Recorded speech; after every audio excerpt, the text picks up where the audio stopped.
Masyarakat Anti Korupsi Indonesia atau MAKI mendesak Kejaksaan Agung menelusuri dana hasil korupsi pengadaan Menara Base Transceiver Station atau kita kenal dengan BTS. Menurut ketuanya, Bonyamin Saiman, ada dugaan dana hasil korupsi tersebut mengalir ke sejumlah partai politik. Ada supplier barang yang diduga mahal dan itu juga diduga partai berbeda, ucapnya.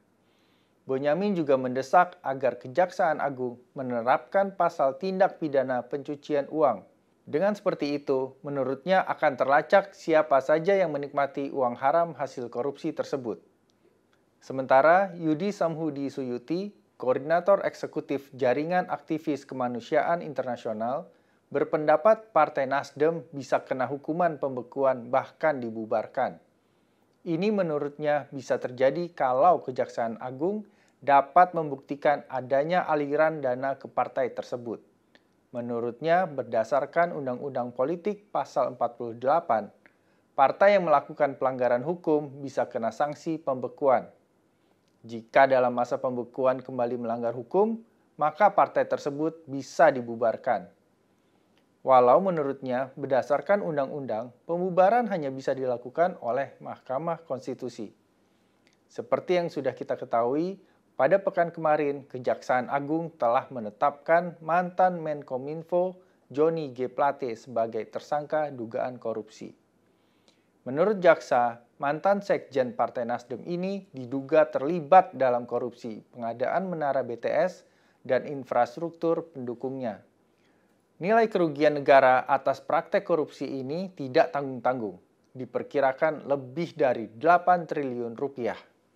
Menurut PLT Menkominfo Mahfud MD, pada 2020 negara mencairkan dana sebesar 10 triliun lebih untuk membangun 4.200 menara BTS.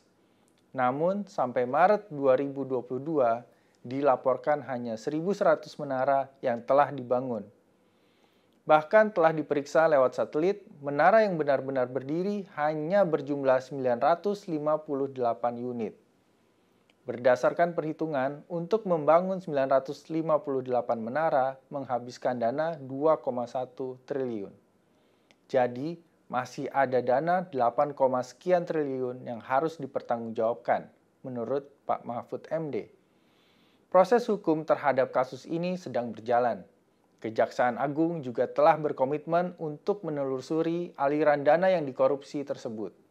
Mudah-mudahan penegak hukum bisa mengungkap seterang-terangnya kasus ini, sehingga ditemukan siapa saja yang bersalah dan menikmati dana negara tersebut.